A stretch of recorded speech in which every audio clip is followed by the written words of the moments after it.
What's happening, everybody? James Kypri coming at you with this video to talk about mindfulness, to talk about relaxation, to talk about the importance of not only your body but the importance of your mind and how the two are interconnected as the one, but where we're kind of only focusing in this day and age more importantly on the body and the senses. But how to use those senses in a different way, how to use those to your advantage. You know, I come on talking about this roughly over on the Instagram stories, and you know, whether it hits home, I'm not sure. If I can kind of inspire one person, for me, that's plenty. I feel like all I want to really be doing during this video is giving you my intake, giving you what I can share with you, what I've learned throughout my journey, because you know it's been a bumpy road for me, and I can imagine it's been a bumpy road for a lot of people also.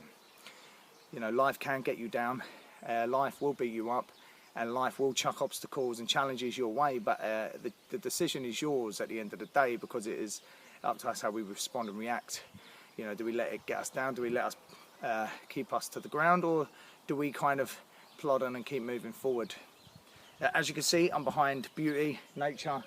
I wanted to do it here so you can pick up those beautiful sounds in the background. You can hear the birds, you can possibly hear a bit of the wind, trees, and the wind as it brushes through the trees. So every morning I wake up, and at the start of my journey, yeah, it was hard. And I'll say that it was hard because, you know, I was going through my phase.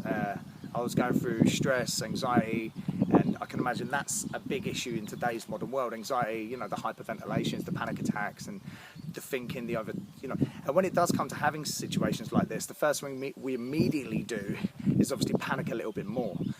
Because we don't know how to go about it. We don't know what it's all about, you know, whether it's the chemistry internally or whether it's the thought process, you know, holding on to X amount of thoughts.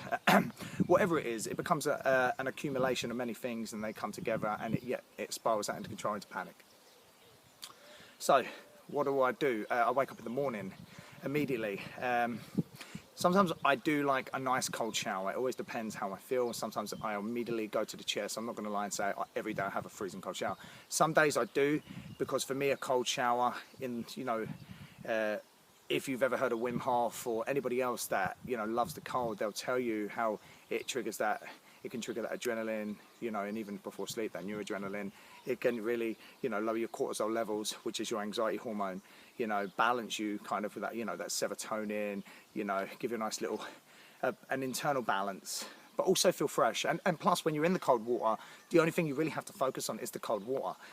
It's so cold, yeah, there's no other choice.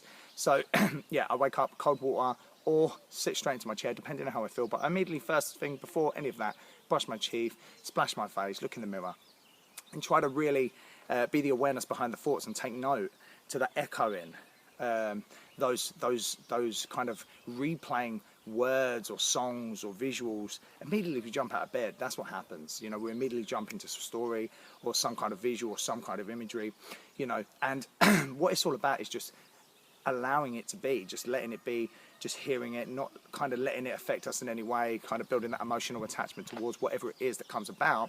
It's about knowing of it, being the awareness behind the thoughts, and moving forward.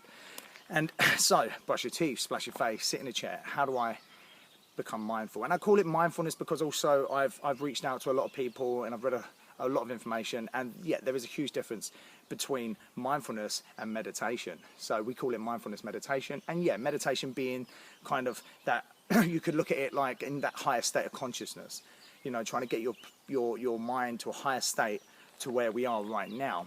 But we begin with mindfulness because obviously mindful, meaning in exactly the way it sounds, your mind is full, but full of other information, affirmations, mantras, something that you can kind of to lead the way. So, you know, whether it be an I am mantra, an I am power, I am love, I am energy, or whether it be a gratitude mantra, be giving thanks to the water, to the birds, to the trees, to whatever it is, you know.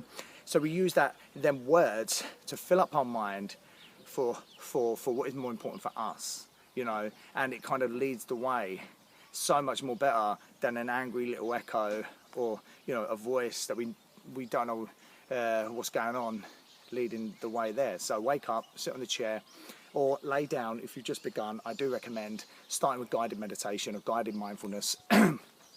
So someone leading the way, someone on YouTube, whether it's myself or someone else, and they'll basically just guide you through feeling your individual body parts, or they'll start, you know, with your forehead, with your eyes, and you just basically have got to draw your attention to those body parts. And the point would be that your body is in the moment. So drawing your attention to those body parts keeps us centered. And then during that, drifting to our body parts or to our breath or listening to the sound, using our senses to our advantage, we'll find ourselves drifting astray to visual within the mind, or imagery or thoughts, or dwelling on whatever it be, because the mind can't permanently be present. Okay, so the trick now would be to understand that the brain works via repetition. So if you can just stay with this sound, or stay with this guided mindfulness individual who's guiding the way, or you could just stay with the smell or the sight, you're going to drift again. You know, you come back, you're going to drift again. You're going to drift again. So you got to understand it's a constant repetition. You know, it's a redirecting of your attention, non-stop.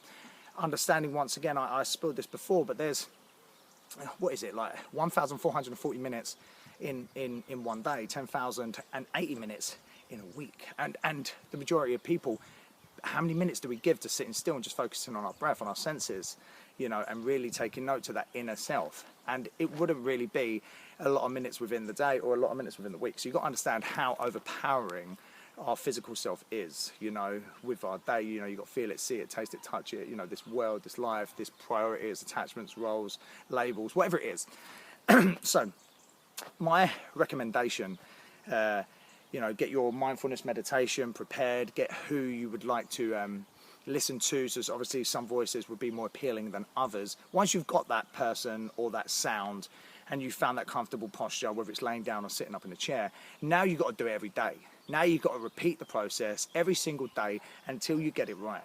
And when I mean get it right, I mean you're always going to drift. So that doesn't mean you've got it wrong, because as soon as you become aware that you've drifted, you realize that you've drifted, that is mindfulness. You become mindful. You're now able to not allow your attention to drift upon the story within the mind, yeah, which will grow and expand. The more attention you give it, you're now able to catch yourself and bring yourself back to the breath or the mindfulness or the someone who's guiding you, whatever it is. And yeah, that's the beginning of mindfulness. But now you've got to repeat that. You know, repeat. But understand that where your attention goes, energy flows. So the more attention you give something, the more it will expand and grow. So this is what I mean. We give so much attention to our day, to our life, and all that external out there, that when it comes to giving our attention to our mind, it becomes boring, tedious. You know, you become impatient. You know, you haven't built tolerance in that area.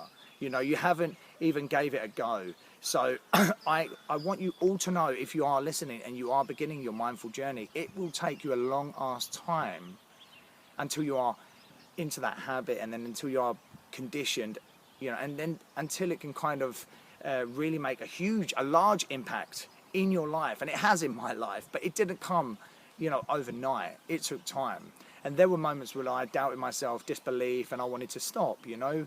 And there's that voice in the back of the head before you go to step into a cold shower, before you sit down into the mindfulness, that says, no, you don't want to do that. You want to go into a comfortable bed. No, you don't want to be mindful. Go straight to bed. No, you don't want to be mindful. Get on with your day. But you do it. You get the work done. You discipline is getting it done. And I heard that from Joe Rogan, you know, he's the man. There's so many people out there in the world, you know, not just myself. There's so many people out there willing to help you with the recipe for a great life. You know, you can have anything you ever wanted. You just first got to believe in yourself. Just reach out to those people trying to help you and inspire you and encourage you. You know, mindfulness for me has changed my whole life, my whole well-being. It will take time, but stay with it. Look, I hope I've gave you enough information to go out and begin your mindful journey. But remember, once again, we'll go through it.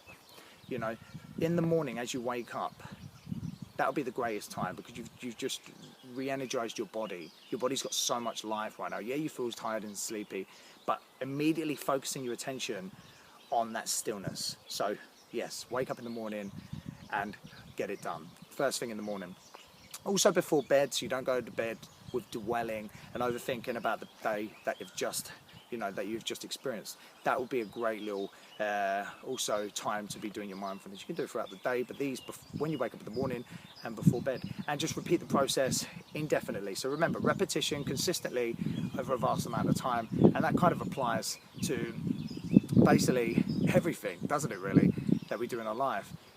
Brain works via repetition. If you feel like it's getting hard, guess what? It will. You'll become uncomfortable. You're not supposed to be relaxed in that chair at the beginning. If you do lay down, yeah, you can get to the point of feeling very relaxed, but you will feel itchy. It will feel like you want to get up and move about. You will be thinking about the clock and the time. But really, these are moments where you have to kind of just focus on the sound, redirect your attention to the feeling of the body, stay in the moment. And I'll leave you with this kind of a nice little way I look at it.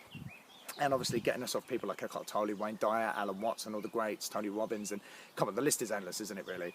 And so, your body can only be in one place at one time, yeah? So there is only this one moment. There is no more than this one moment. Understanding how everything else is just a collection of data within the mind. The past, when it was experienced within the present. And the future, when it is to arrive, will be experienced in the present. There is only one moment. There can only ever be one moment. There'll be nothing else other than this one moment, because your body can only be in one place at one time.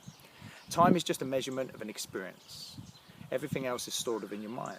So you have to learn to maintain or juggle or kind of just deal with that conveyor belt of thoughts. And I feel mindfulness helps me become more aware of the thoughts when they come into play, and how I am able to obviously not give those attention and let them go, let them be.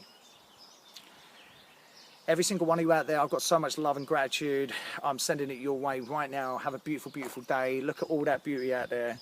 It's absolutely fantastic.